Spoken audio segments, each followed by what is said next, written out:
Sige. Sige, record mo. Okay lang, Okay. ilabas mo, walang problema. Okay, okay. Okay.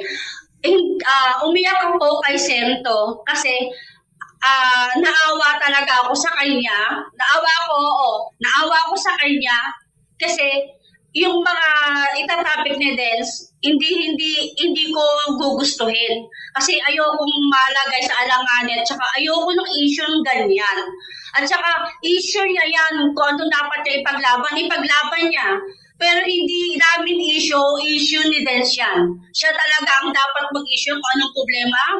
Siya dapat talaga. Kasi kaya ako umiiyak sa kanya, sabi ko, magmamakaawa. Totoo. Magmamakaawa ko sa'yo, Sento. Pigilan mo si Dens. Ayokong ma-involve siya dyan.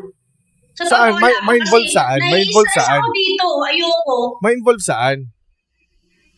Ma-involve sa, yung i-issue siya. Yung kasama siya sa, halimbawa, di ba ako, i-content ko siya, ayoko i-content yung mga ganyan kasi naging malapit din sa amin si Sento, wala naman din sa amin naging tinapay na masama yan. At kahit dati na sumama ang loob ko sa kanya dahil nga doon sa issue na pera na yan na hindi naman namin hiningi o inuto sa kanya, oo, nandun tayo, pero naging rin naman namin siya naging maayos din naman siyang naging kaibigan din naman namin. Okay. On Facebook or sa, hindi naman personal, sa messenger lang. Pero sa inyo, wala naman akong problema eh. Yeah. Ayaw kong pasukin ni Delcia sa mga ganyan kasi issue nyo yan. Di, pero, kayo dapat mag-ayos. Pero, diba? Okay, may sinabi si Dens na nuclear. Naalala mo yung live stream na yan, di ba? Yung dun sa sinasabi niyang, may huli siyang live stream tungkol dyan eh. Tapos sabi niya, may live stream daw siya, may nuclear daw siya. Kasi yung nuclear na yon, ang clue nun is actually dun sa, ni Makagago na part 3. Kasi dun sa part 3, munti ka na malaglagan yung asawa ni MG. So ngayon, alam kong yun. So, ngayon, ang question ko lang kasi is, alam mo ba na yun yung nuclear na sinasabi niya na nalaglagan yung asawa ni Sento? Alam mo yun? Hindi ko lang alam, ha? Hindi ko masasabing kasi actually, kahit naman nagkakausap sila ni Sento o kami ni Sento, wala naman kaming part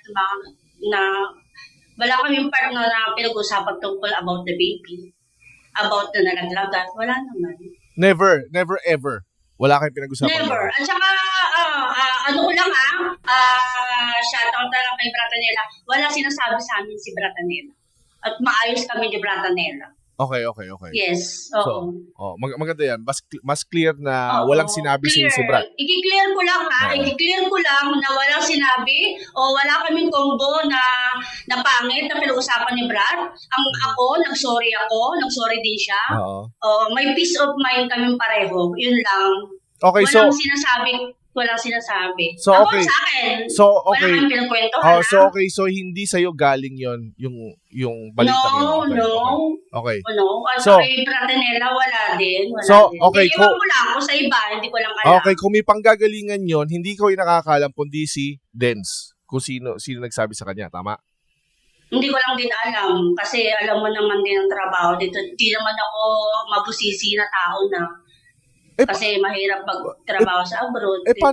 Paano yun, Mes? Ano yung nag-iimbento si Dens? Naguguluhan ako.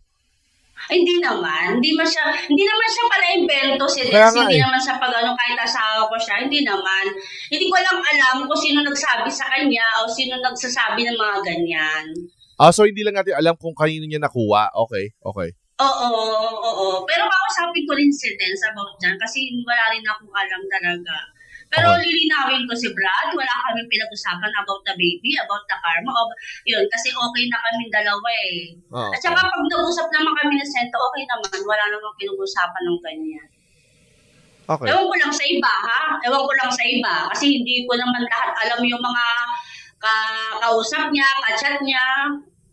Hindi ko alam, di ba? Siyempre, lahat naman tayo, hindi naman natin alam kung sino mga iba pang mga ka-chat, di ba? Yeah, okay. Hindi yun talaga.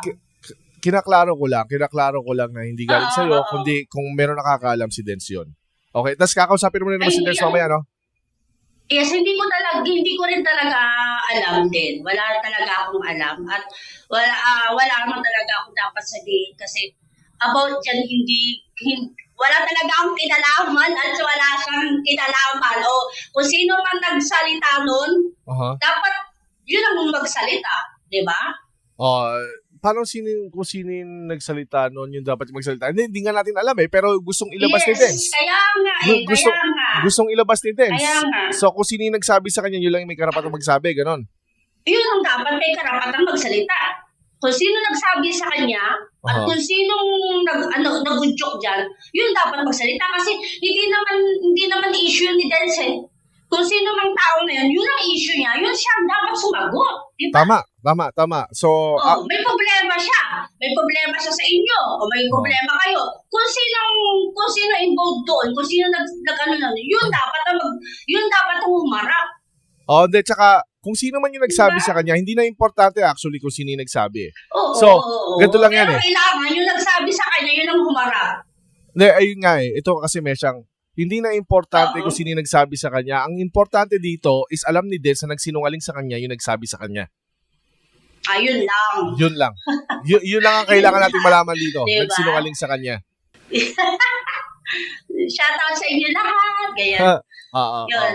Sige, bali, kausapin mo na si Dens bago ko ito ilalabas. Sabihin mo lang ako pag nakausap mo siya, tsaka ko lang ito ilalabas. Okay. Sige na, mag-ingat na dyan, Dito ha? ako sa CR kasi tatago ako kasi baka marinig tayo ng amo ko dyan.